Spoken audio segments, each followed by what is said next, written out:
Today is June 25th, 2024. The interviewee is Sarah Katz, K-A-T-Z. My name is Barbara Byer, the interviewer, B-Y-E-R. We're in Boca Raton, Florida, in the USA. The interview will be conducted in English. Can you please tell me your name? Sarah Katz, K-A-T-Z. And what was your name at birth? Sarah Leibowitz. And can you spell Leibowitz, please? L-E-B-O-W-I-T-Z. What other names do you have? I have many names. I have in Romanian Charlotta, in Hungarian Shari, and in Yiddish Suri, Sarah, and people in my town Muncie called me Tota. What did your mother and father call you? Suri. Can you tell me your date of birth? August 4th, 1937. Which makes you how old today? I have no idea. August 1937, you say? Where were you born? In Arad, Romania. Can you tell me about the city of Arad? I thought it's a small town, and a lot of Jews were in our neighborhood, religious Jews. The shul was next to us, and we had a very calm, nice life, till the Nazis came, of course. Did the shul have a name? I don't remember. Can you tell me the name of the rabbi? Don't remember. He had long beard, that's all I remember. And was it a Orthodox shul or? Orthodox. How many would you say belonged to the synagogue? No clue. Where did you live in Arad? In Arad, I don't know. I don't remember the street. Can you tell me about where you lived as far as the physical appearance of where you were? Was it an apartment or a house? A house. Tell me about the house. We have the house, and we had the garden. In the garden, we have few neighbors. We have the house. Neighbors were connected. Tell me about the neighbors. Oh, we had Jewish neighbors, and we had the caretaker of the house was not Jewish. And how was your relationship with the caretaker? Very nice, very nice. Where did you sleep in the house? In the bed. Anybody else in the bedroom with you? No. How many siblings did you have? I have 5 brothers and a sister. And where were you chronologically? I was the youngest. How much younger were you than the youngest? If you were the youngest, what was the difference in age between you and? I think 5, 6 years, I'm not sure. Who was next in line to you? Next to mine was, his name was Fischel, but in America he became Fred. And he is the one who created the New York City Marathon. He's very famous. He has his statue in the Central Park. And he was an amazing guy, but unfortunately, age of 62, he passed away. And where was your sister in relationship to you? My sister is 10 years older. Starting from the oldest brother. Oldest brother, 18 years. And his name? Moshe. And next? Next was Simcha. And then after that? Next to Simcha was Shlomo. And then? Who was the designer, the scenery designer in Habima. in Tel Aviv. And then was Mike, Yiddish Meyer, and he lived in Cleveland. And then was Fred, who became the New York City Marathon creator. And then was me. My sister was in between Shlomo and Mike. And how was your relationship with 5 brothers and a sister? Well, they spoiled me. I was the youngest. We had a very nice life. Are any of the brothers and your sister alive today? Unfortunately, I am only one. How long ago did they pass?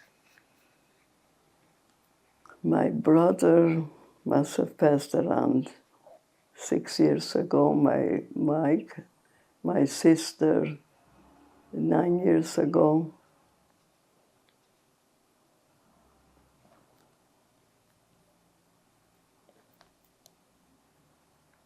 How long ago? I don't remember exactly. How was it for you being the youngest? Being spoiled. It's very nice. How did they spoil you? Well, they carried me all over wherever they want. My brother used to put me on his bicycle, taking me every place that he went. I mean, very nice. Can you describe yourself as a child? I tell you one thing, I don't remember a lot, but I know that those days children were very dumb. Anyway, I was, because parents didn't explain. I didn't know anything about the war. I just heard the bombs and we had to be down to the basement, to the shelter, and it was scary. But exactly what's going on, I didn't know. How about your brothers? Were they communicative with you about what was happening?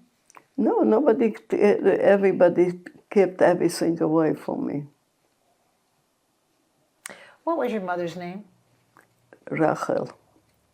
Her maiden name was? Rachel, Rachel. Her maiden name before she was married? Malek. Where was she born?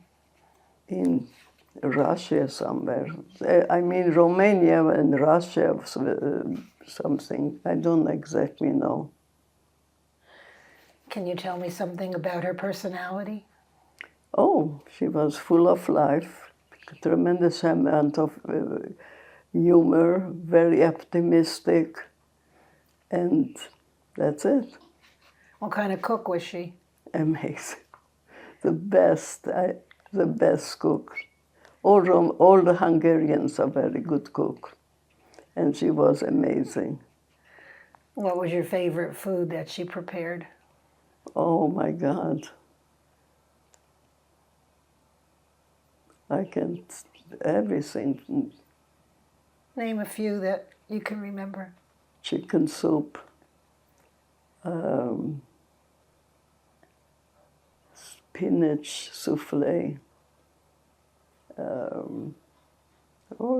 I can't think of anything, or goulash stuff, anything.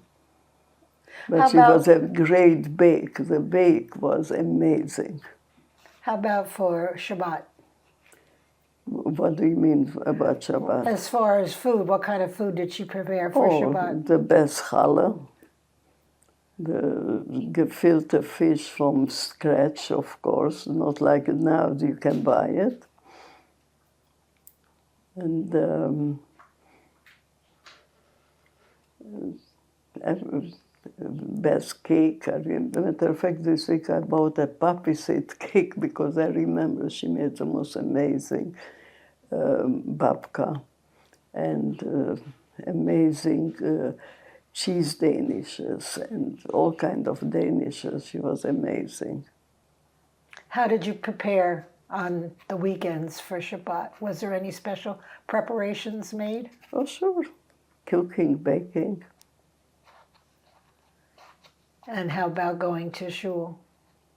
All right, we went Shabbos to shul. It was very close by. How was your relationship with her? Like very close, you know. But mainly we had a very nice life. We had my brothers. Beside my brothers, we have two cousins, three cousins that my aunt passed away, so they came to live with us. So Shabbos we had a tremendous amount of people by the table, plus guests. So we always had between 20, 25 people on Shabbat. What were your cousins' names? Was Adolf, my cousin. He was a cousin, he was wonderful voice. And then it was Edith and Razi. What was their last names? I really don't know. I don't remember. Who were they related to? Your father, your mother? No, my mother's sister's children. And who were the other guests when you said there's 20 people? Oh, there are always guests in town, and they always came to us for dinner or something. What was your father's name? Tzvi. And where was he born? He also somewhere in Russia, which was Romania, Russia combined. Any idea of his date of birth? No. And describe him to me as far as his personality and your relationship with him? Oh, he was the most warm person and loved young people, old people, all loved to hear he was a very good storyteller, and they all loved to hear him. And they both, my mother and father, they were Bal Chesed, always doing things for others. Our house was open, and because in town we didn't have hotels. So when they went if somebody came to town, they asked the rabbi, where can they stay? He said, go to Lebovitch in the garden. There is a door, there is a window. Climb into the window. You will find blankets on the floor and stay there. So we never knew who you would find in the morning. How many rooms were in your house that you were able to accommodate all these people? 4 or 5, I don't remember. So you describe it as a relatively large house? Yeah. What was your father's occupation? He had a business, import-export fruits and vegetables. And how many people did he employ? I don't know. What languages did you speak at home? Yiddish. Outside the home? Depend. Hungarian, but in stores and in school, Romania. So how many languages do you speak? Oh, I speak fluently English, no. I speak Yiddish, Hebrew, Hungarian, forgot completely Romanian, don't remember a word of Romanian because I hate it. And I went to French, so I learned a little bit French. I mean, I knew French, but I forgot because I'm not practicing. But that's all. When did you go to France? 1961. So long after the war. Yeah. Do you recall any grandparents by any chance? I know. They all perished in the Holocaust. How many relatives would you say perished during the Holocaust? Oh, my my grandfather, my grandmother,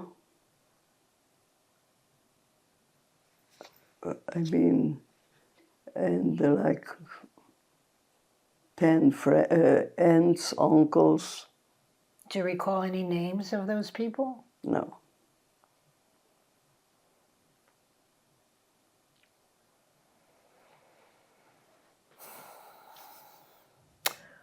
Which of those relatives were your favorites that you can remember? Really don't know. They all were very nice. You say you lived in a house that was attached to other neighbors. Yeah, we shared the garden. Who were your neighbors? I remember one named Fruchter, and the rest I don't remember. How about playmates? Did you have children that you played with? Yes. Oh, one Würzburger, and I remember the name Leah, and that's all I remember. How did you get along with most of the people that lived in Arad as far as being Jewish and those being non-Jewish? No problem. We had Did all you- good relationships, no problem. Any anti-Semitism that you experienced? No, Did you have toys that you played with at home? I don't remember.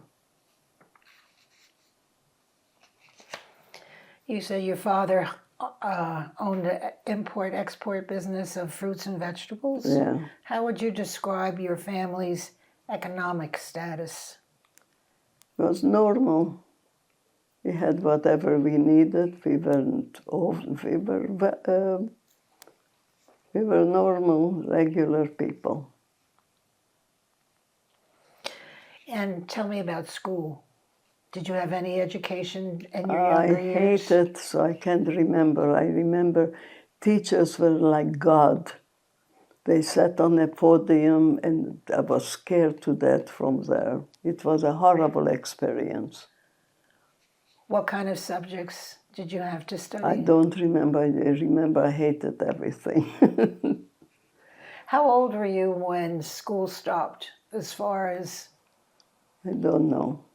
I just know when I came to Israel and I went to the Mossad. I'll tell you later about the Mossad. And the principal in the Mossad was a religious woman, and she was so normal, and so I couldn't get over you. So normal, you're a teacher, and you're so friendly and so normal and religious and Jewish. I was like shocked. How can you compare that person with what you experienced in Arad in school? How different was that? Oh, they were like amazing people, warm, nice, and we learned, and I loved learning because it was so amazing. Totally different than what you... Oh, yeah. What was your favorite holiday? I don't know. Used to be Pesach. Not Pesach. Yeah, not Pesach. I don't know. Oh, Purim. And why? Because we had a lot of cake.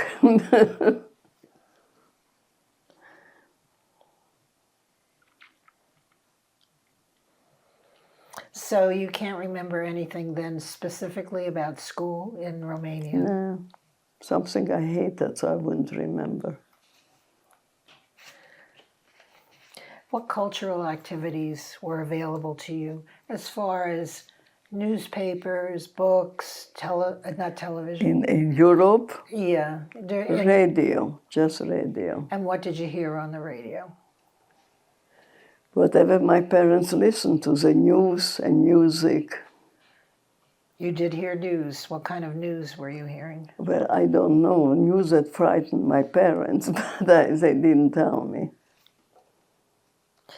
When the war started, what kind of rules were imposed on the Jewish residents? Oh, we had to wear yellow stars, and they that's what I remember. In beginning, just yellow stars. What other restrictions as far as transportation or? No. What I remember was when the soldier, they had a soldier coming into town, but I was so stupid. I thought it's so great. They were singing. I was watching that parade. And some of the no-Jewish neighbors gave the soldiers, the Nazis, flowers, and I was just enjoying the parade. I didn't know they're enemies. But you did have older siblings. Were they not with you at the time?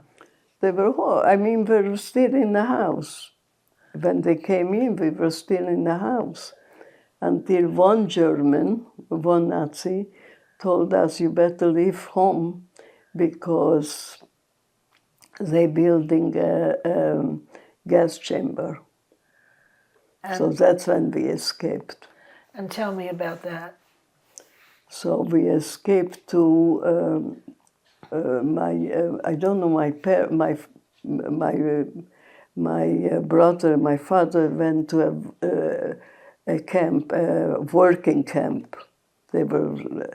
And my mother, I don't know where she left. And I went with my sister, with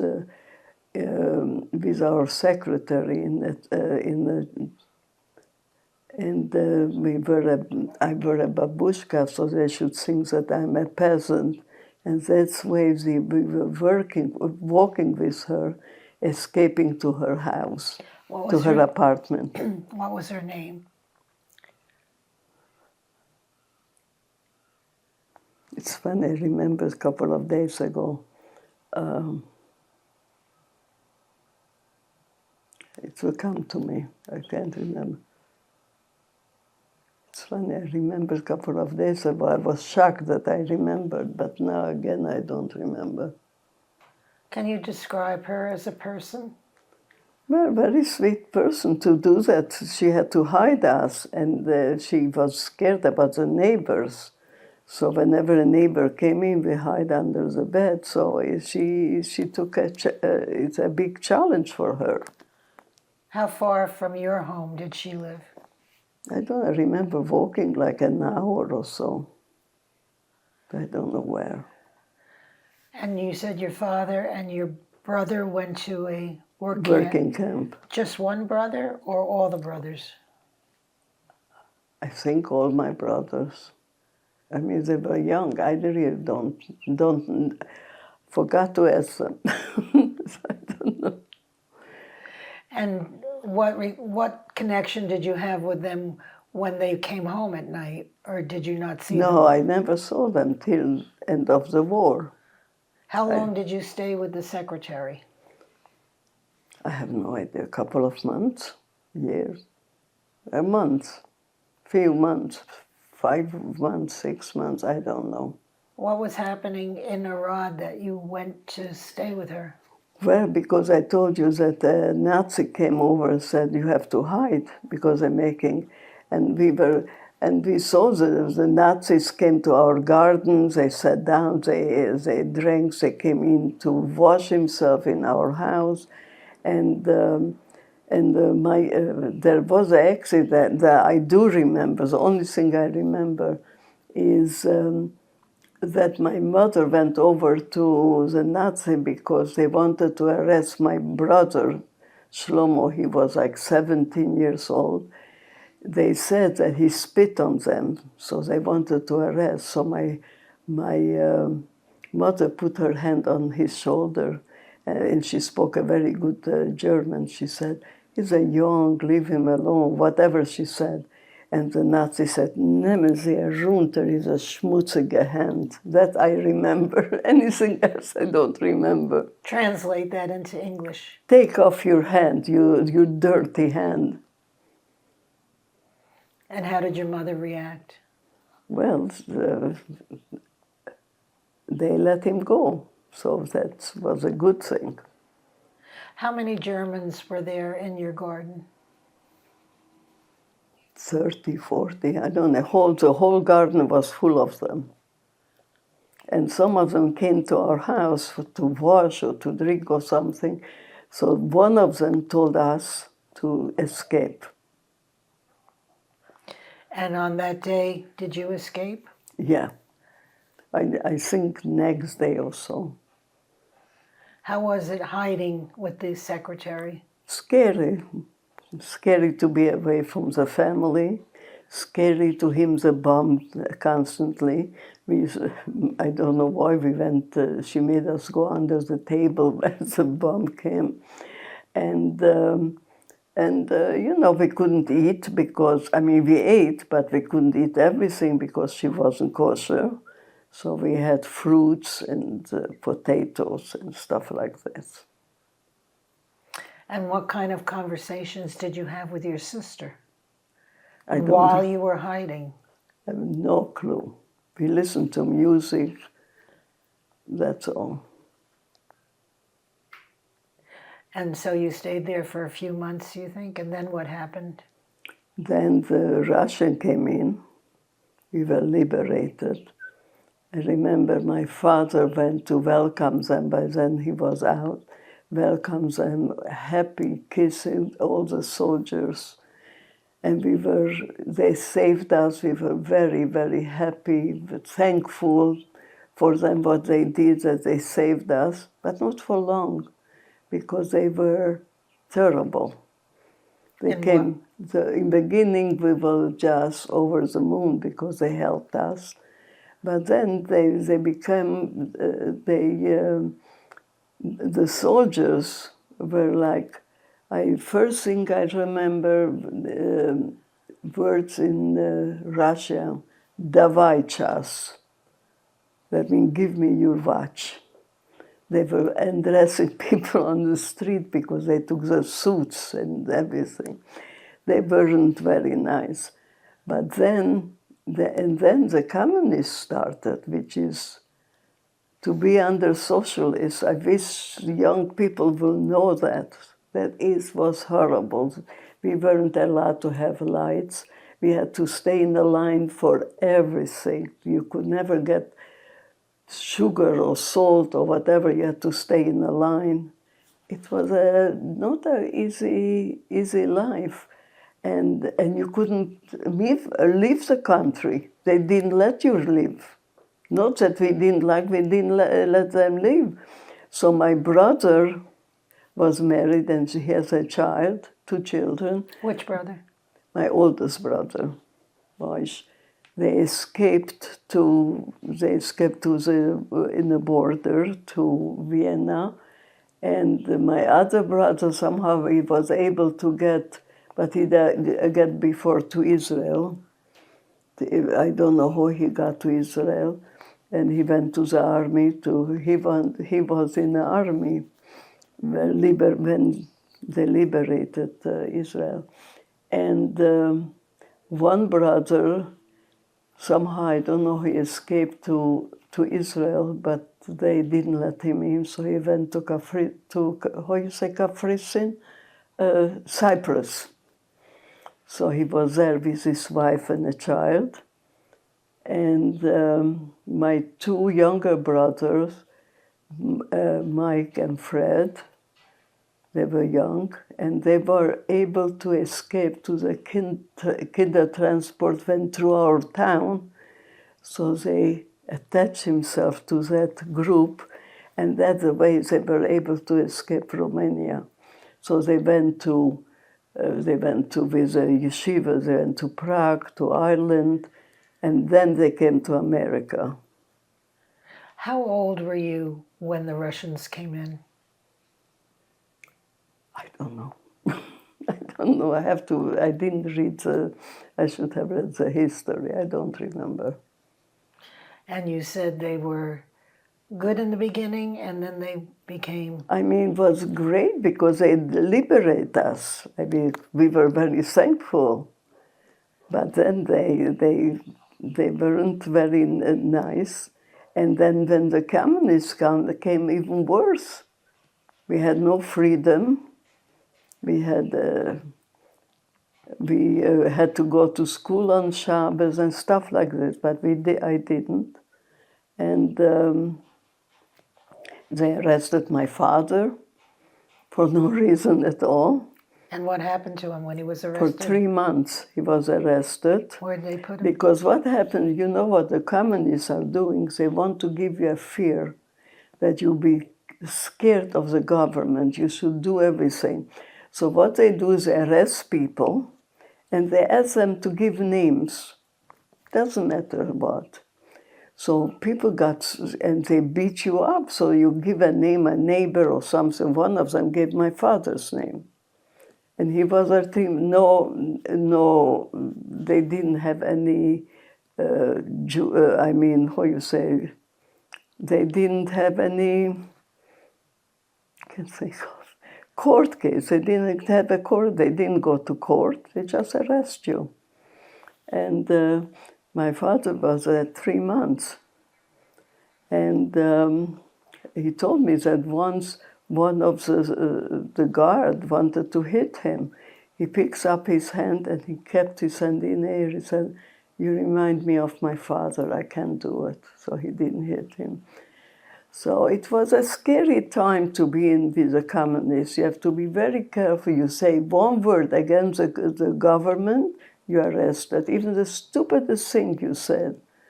So my neighbor, we were scared to talk. We have to go in another room.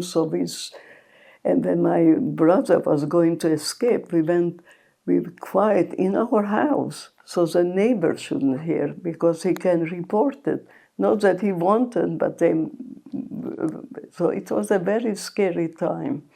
And we were extremely lucky that we got a visa we were the only one in town who got a visa legally to go to Israel. How did that happen?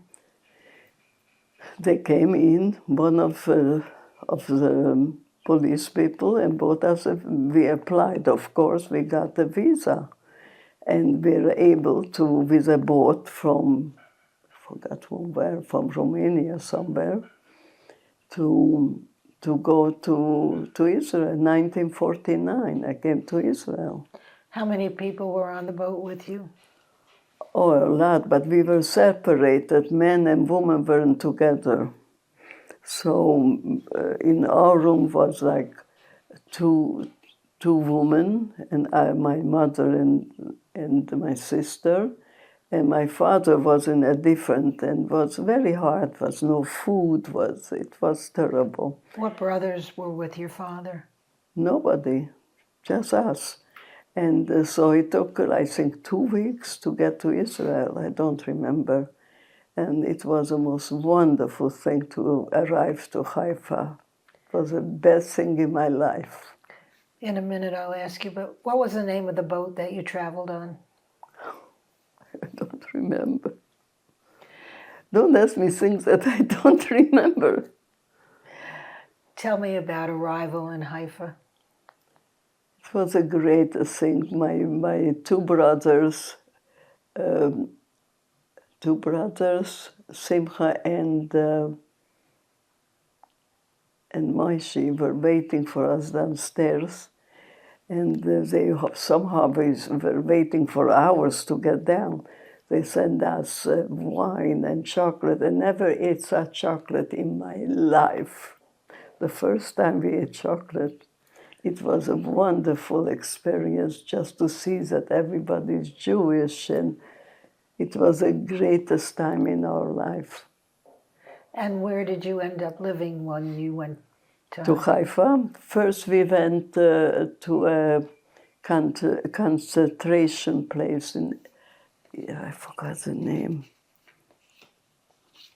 Alit, I don't remember. We were there until my brother came to pick us up. Which brother? Simcha. And he had apartment. They had apartment from the Palestinians, from the Arabs, not Palestinians. They had, because they captured, by the way, they captured apartment from the Arab. They didn't chase the Arabs out. They ran out because they said, "Oh, we were chased out." It's not true. they ran out. As soon as they knew Jews are coming, they ran out. So anyway, one of the apartments we got from them, from the Arabs, Why did they run? Why did the Arabs because run they out? said the Jews are coming, you know. They were afraid of the Jews. Jews will kill them, who knows? I don't know. I don't, so we got the apartment. The apartment had 4 or 5 bedrooms and a big hall because all the Arabs had like 4 wives or 5 wives. So this way we had neighbors in each apartment, and we got the apartment. And they had a kitchen for everybody, and they had the most amazing bathrooms they had. I never had such amazing, the whole world doesn't have such amazing bathroom. It had a hole in the floor. Let me go back just a minute. Was there a ghetto in Arad? I wouldn't, maybe you could say ghetto, which concentrated all the Jews. We were in the same area. So you could call it ghetto, I don't know. But this was where your home was, yes? Right. So not really an organized type of ghetto. No, not like what you, no. Go back now to Israel. And what happened when you got there? You said you went back to school and you enjoyed it? Well, I didn't go to school because I didn't know Hebrew.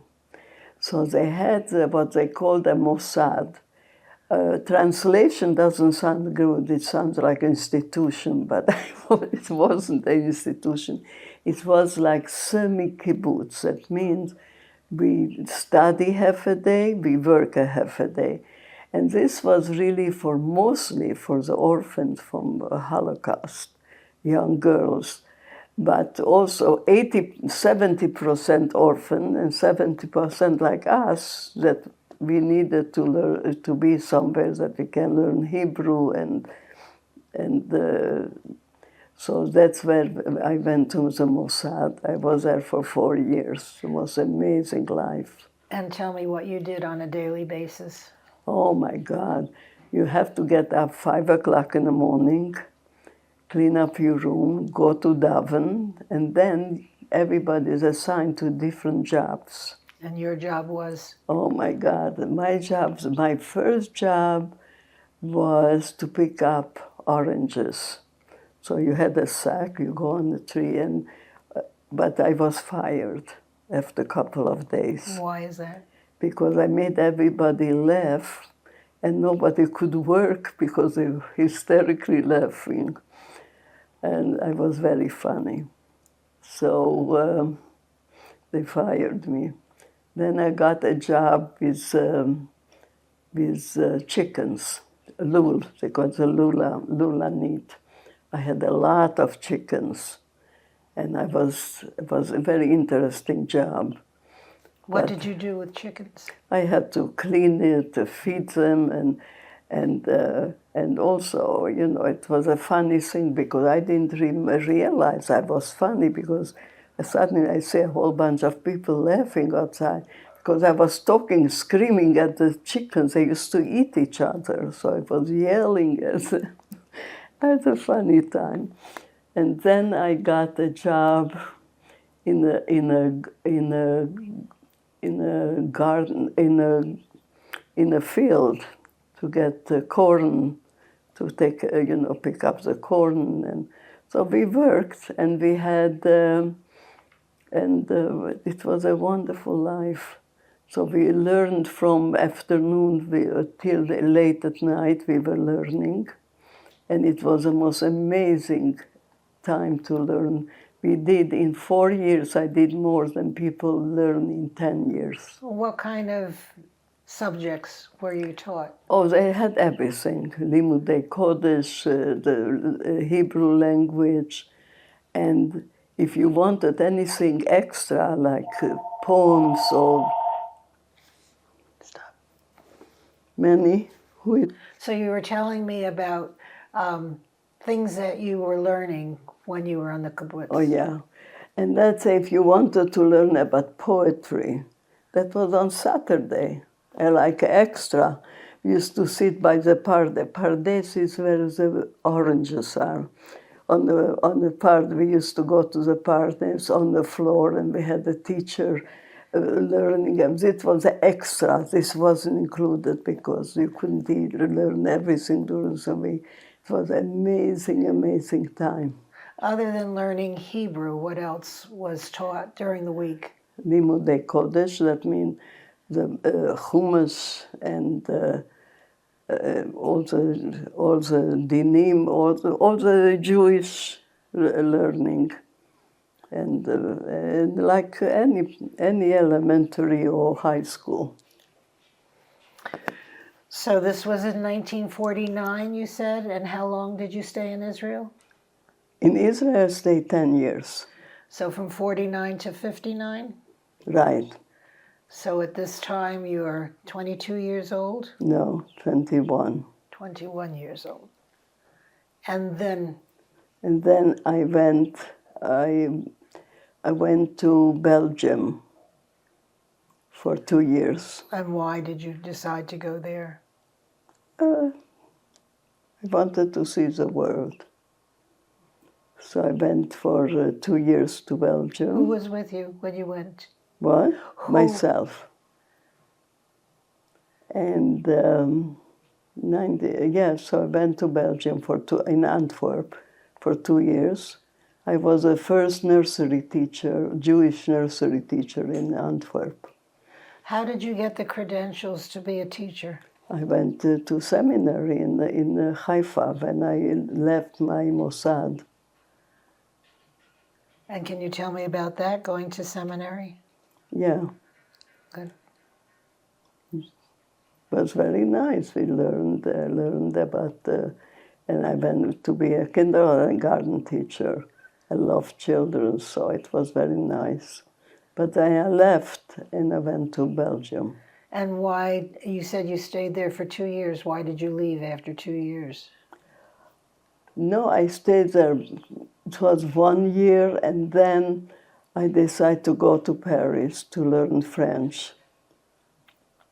So I went to Paris, and then I got a job next to Paris, Hyères, it's called Hyères, like an hour away from Paris, by Chabad. I was teaching seminary, Hebrew seminary. And after this, I left and I went to a school, École Lucien de Hirsch, and I went to school to learn French, Alliance Française, where I learned French. And then I went back to Belgium. And why did you go back? Because I was trying to get a visa to go to America. Because meantime, my parents went to America and I wanted to join them. And how much communication did you have with them at that time? Well, mostly letters and telephones, that's it. And so how long did you stay in Belgium when you went back the second time? 1 year, I think, I'm not sure. And then I got a visa to go to America, so I came to America. And when was that? Let me see. From 1959, I don't know, 63? I'm not sure. By what means did you arrive? By plane or boat? Boat. That I remember. It was Queen Elizabeth boat. That I remember. Tell me about the journey. Oh, it was wonderful. I didn't want to come by plane. The reason is I needed to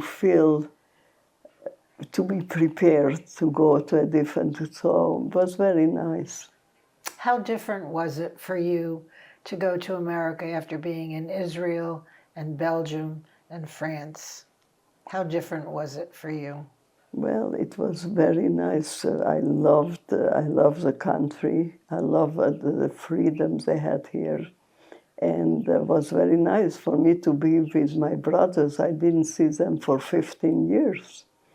So it was a great thing. That was the best part, to meet my brothers. Where did you live when you arrived in the United States? My parents lived in Brooklyn, in Crown Heights, and I lived with them. They had an apartment. I lived next to in the apartment. How many of your siblings were married with family at this time? Oh, my older brother and my other brother, two brothers. That's it. And where was your sister? Oh, my sister, when we left Israel, she was married. She had already 3 children. And my other, oh, forgot about my other brother had 2 children. Which other brother is that? The one that was in Habima, who was a designer for the stage designer. How many remained in Israel? Just my brother and sister. And when you arrived in the United States, what was your first impression of the landscape and the people? Oh, fascinating. Everything was beautiful. The country looked great, the people were great, the opportunities were great, it was wonderful. What opportunities were available to you? Well, I didn't speak the language, so I took my parents had a friend who had a factory. I said, well, I don't mind to work in a factory. Manufacturing what? They were manufacturing these hats, you know, like captain hats, I don't know what you call it. And I supposed to cut, and the people there, they were working like robots. They don't talk, they were cutting and talking. And I couldn't understand how people can do this for 8 hours, just sitting and doing things and not talking. So I thought I started to entertain them. And the manager was on vacation. When she came back, she was hysterical. Everything went down. So the guy called me into the office. His name was Feiereisen. Feiereisen means fire, and what is Eisen means in English? Metal. What? Yeah, anyway. So instead of Feiereisen, I said, everybody was laughing. I said, Lord, he was yelling at me. So I said, Mr. Feierschreier. Schreier means you speak, you screaming. He said, I'm not Feierschreier, I'm a fire. I said, listen. He said, you can. I said, it's okay, I'm going to work I'm a teacher, nursery teacher, I have no problem. He said, but you don't speak English. I said, don't worry. So I left the job, and I got a job to teach in Great Neck, Long Island. But where did you learn English then? So, by being there, I learned the language, and I got a nursery. I made it into a Hebrew nursery, because I didn't speak so well English, so I spoke Hebrew. I made everything into an opera, singing with music, and they were following me, and they loved me so much. They opened up another nursery because of me. So I worked there. Where did you live at the time that you were working in Brooklyn, Long Island? In Brooklyn, but I had somebody who took me to Great Neck every day. And how long did you work in the nursery school? 4 years. When did you meet your husband? Before I left. Before you left what? Before I left the school, who took me was the director of the school who took me every day. And he had a friend that somehow introduced me to him. And that's the way I met him. And tell me, when you were married? And then when I got engaged, 2 ladies came to my school, and they said, Mora Sarah, we want to give you a shower. I got so insulted. I said, I just took a shower this morning. I had no idea what shower means. So we went, so they had the most amazing, they had a huge mansion. And they had chef with all kind. I never seen in my life 50 people, the parents of my children. It's just was amazing. I never heard such a thing as shower. A celebration. Yeah. And so that was in what year? Well, I don't remember what year. What year did you get married? 1 second, I will check. No, it's not here. What year? 1963? I don't know. And what children were born of the marriage? I had a daughter, Esti, and then I had a son, Moishi, and a son, Eli. And Esti lives in here. She has 5 children Where does she live? in London. She has 5 children and 4 grandchildren. And their names? The names is her children. One is Tvi, Michelle, Sammy, and Hannah. Oh, Ari, Sammy, and Hannah. And the grandchildren? Grandchildren is Raquel, Davy, and Joseph, and Ben. And Esti's last name is? Stimler, And her husband's name is? Stephen. And what is Stephen's occupation? He has a factory, fabric factory. And your son, his name? Ellie And where lives does, in Boca Raton. and how many children does he have? 3. And their names? And then Katie, Hannah, and Jack. And any grandchildren from Stephen? From Ellie? No. Do you have any great-grandchildren? Yeah, my daughter in London has 4 Great. grandchildren. They are my great-grandchildren. And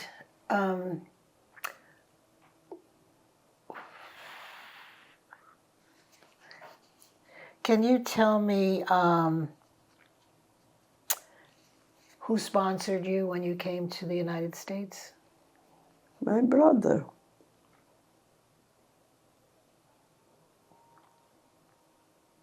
Did you experience any kind of anti-Semitism when you arrived here? No, not Have at all. you experienced any anti-Semitism in the time that you've been living here? No.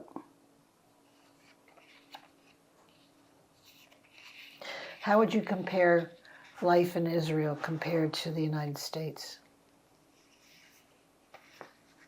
Well, it's hard to compare. But I was a young girl, so of course everything was great. When you get older, everything gets, harder. And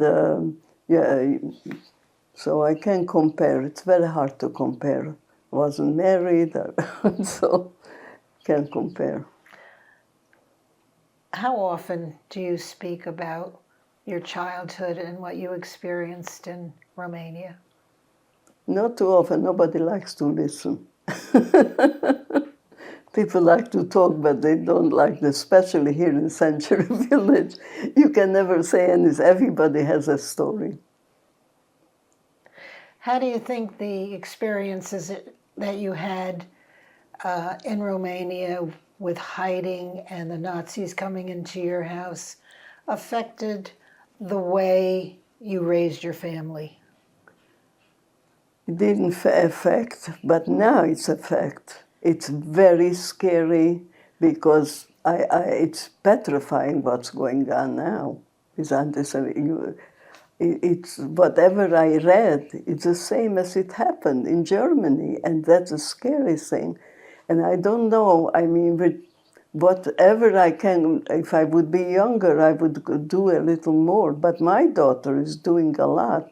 She, in the internet, she's writing all kind of answer to all these people who are protesting and everything. But it's very little that we can do. I wish I could do much more. What accomplishments are you most proud of in your life? My family, of course. And what do you think we can do about the anti-Semitism and what's going on? I think what we have to do is get everybody to protest. But you don't want to hear political stuff, because I would tell you what I mean. But I think we should all go to protest more than they do. And also, what bothers me, Israel has no good PR. And we need to have so much more to put in. We have to connect all the people who made movies. They should do movies about Israel. You know how it was Israel before they started, used to be so-called Palestinian? They had nothing. They had no grass, no. But when Israel came, when they started the kibbutz, they made from nothing into a beautiful country, flowers, fruits. When we came to Israel, they didn't have apple tree. We bought apple from Romania. They didn't have apple. And what they built was amazing. And I don't see any movies about it. And that's what I would like to do, to talk to, so the PR should be better for Israel. What do you think we can do about what's happening right here in our own country with the college campuses and the young people who are protesting?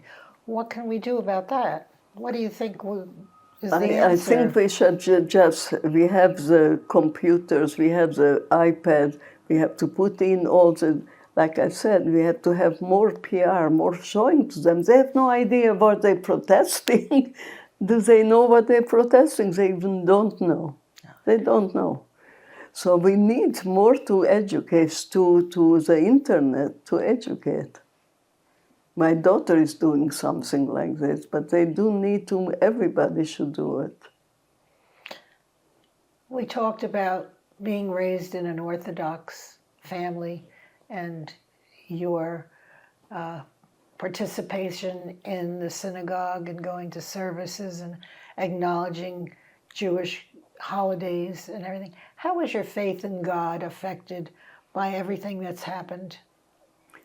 Well, we don't know.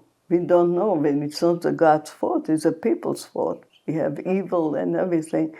And I make a joke for people. I said, you know, when I started to believe in God, when we got the GPS, and I went to a small little place, and suddenly they knew where I am. I said, so of course, God knows everything. I said, now I believe in God. How would you describe yourself today? What kind of person are you? I'm wonderful. I don't know.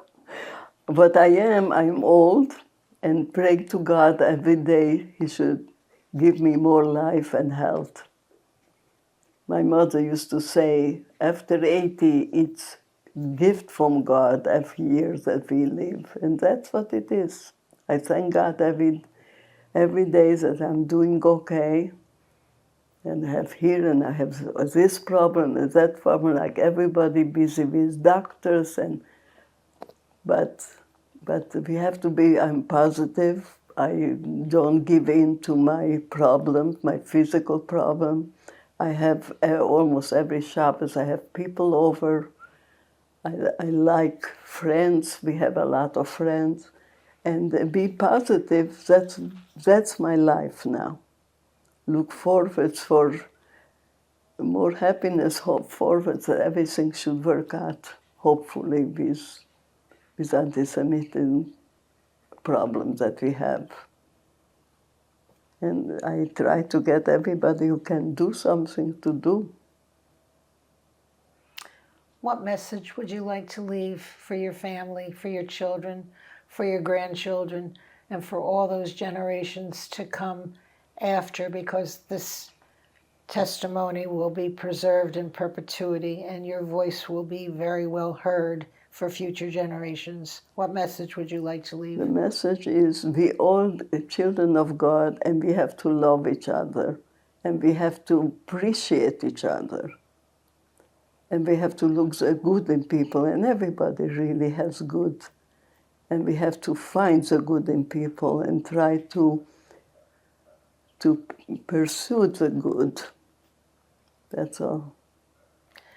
Is there any part of your history, your background, that I may not have asked you that you would like to include? Is there anything that we can talk about that? I tell you, it's my nap time, so I don't know anything. This time I usually take a nap, so I'm too sleepy to think of anything else that you didn't include. Thank you. Thank you very much. Can you tell me about this picture on the top, please? Yes, this was before the war. In what year? Oh my God, don't I? How old were you in this picture? 4. And you were born in 1937, so Right. 1941. And who's in the picture? Starting on the left-hand side. My brother Fred Fischl, my brother Simcha, my mother, my sister Esti, my brother Shlomo, and my father Tzvi, and my oldest brother Moishi, and next to him is my brother Meir, and me Thank you. And where was that picture taken? in Arad. And on the bottom picture? Was taken in Haifa when my parents died.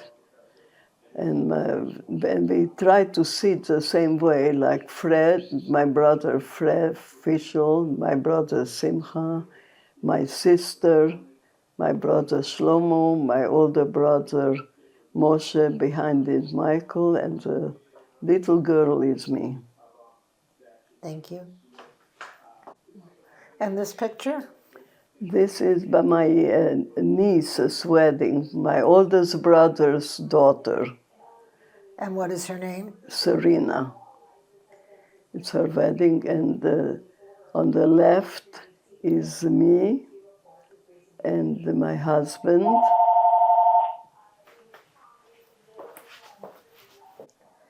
And this picture is a picture of?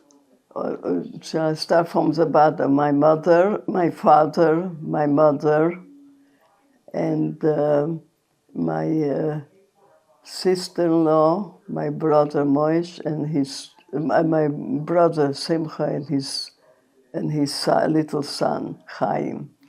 On the left, standing up, is me, my husband, my nephew. Your husband's name is? Manny.